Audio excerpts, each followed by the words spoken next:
Chapter 1 I Go to London. It's a nice summer day, and I'm on a train. Two women sit across from me, speaking English. I don't understand much because I'm still a beginner in English. But I decide to talk to them using my basic English. Surprisingly, they understand what I say, and I express my wish to learn English. The women tell me they are from England, coming home from a conference. Our chat lasts 10 minutes, and at my station, we say goodbye. They give me their address and phone number, inviting me to visit them in England. After that, we say goodbye, and I start working on my English every day. I translate texts and watch English films. In 6 months, my English gets much better. It's good, but I want to know more. So, I decide to go to London to study English formally. In London, I go to a school. My first lesson is on Monday. I meet my teacher, a young lady who is very nice. We introduce ourselves, saying where we are from. Then the lesson begins. Our teacher asks how we study English. She shares a simple and effective method. We don't have to study or read textbooks. Instead, we need to use English a lot. This suits me well because I don't like studying or textbooks. Our teacher emphasizes that language is for communication, helping us express and understand ideas. So, the best way to learn is by using the language for communication. We'll speak a lot in our course, unlike students who only memorize words and grammar rules but don't use English for speaking. While learning new words and grammar is essential, it doesn't have to be studied extensively. Our teacher promises to show us a simple and effective method to learn words and grammar. I enjoy the lesson where we talk about our hobbies and free time, speaking in pairs or with our teacher. The learning system suits me, and I'm really happy. Chapter 2 How I Learn Words. On Tuesday, a student asks an interesting question about the best way to learn new words. Our teacher explains that reading is statistically the most effective method. Reading for at least 30 minutes every day helps learn new words quickly. The key is to choose interesting texts that match our level and are enjoyable. It's also good to read texts where we know most of the words to avoid frustration. If we encounter unfamiliar words, we can use a dictionary, but we don't have to write them down or try to remember them. The focus is on understanding the text. Reading also helps us learn how words are connected in sentences, making it an effective way to learn new words. The lesson continues with discussions about the situation in England and the best jobs for students. I'm interested in finding a job, so I ask classmates for advice. They suggest going to a job center, where I discover various job opportunities. I'm happy to know where to find a job. After school, I visit the job center, unsure of what jobs are available. I ask the lady there for the best job for a student. She suggests being a cleaner or waiter in a cafe. Although I have no experience, she assures me my English is good enough for the cafe job, offering more chances to practice English than being a cleaner. I'm thrilled to start my job on Thursday, happy to have a job where I can practice English. Chapter 3 How I Learn Pronunciation. On Wednesday, a quiet student from South Korea shares his struggle with pronunciation. He reads and watches English films but wants to improve his speaking.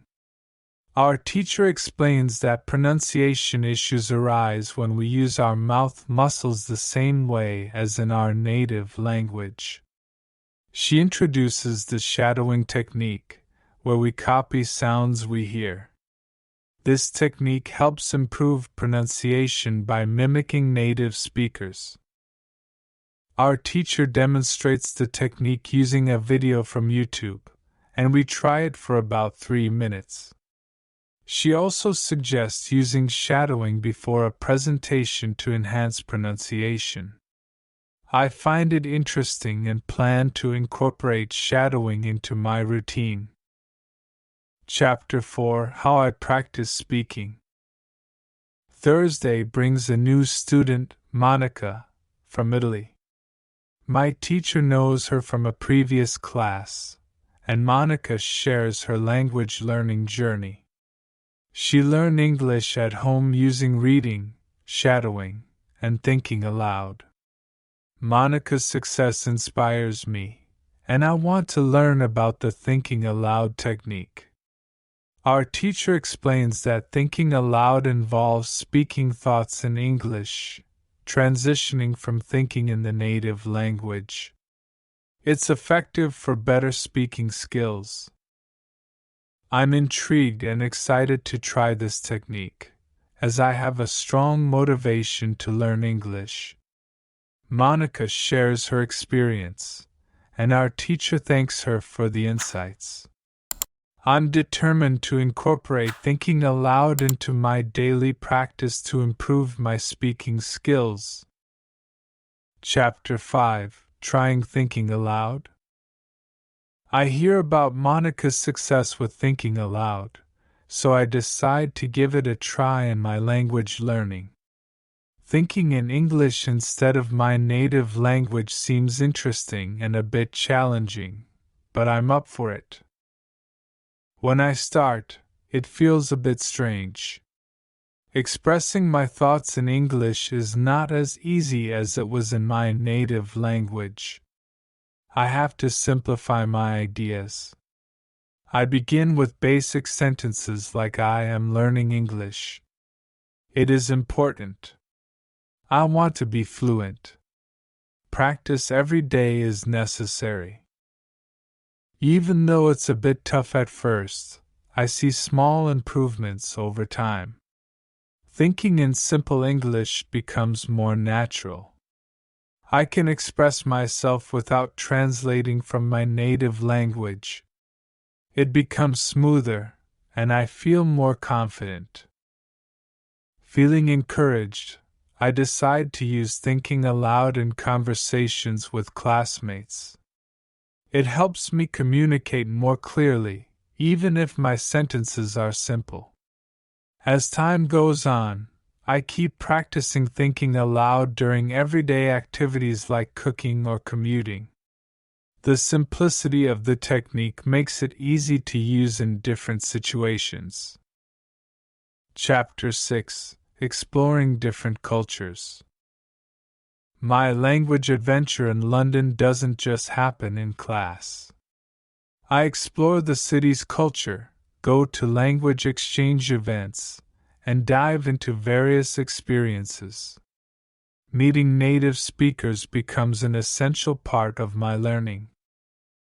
At language exchange meetups, I make friends with locals and language enthusiasts. Conversations become a mix of cultures and languages. Different accents and expressions teach me more about English, adding nuances that I didn't learn in formal lessons. Going to cultural events, like plays and art shows, lets me experience English in different ways. Adapting to various communication styles enriches my language skills. Chapter 7: Learning at Work. Besides studying, my job at the CAF is a real-world language practice.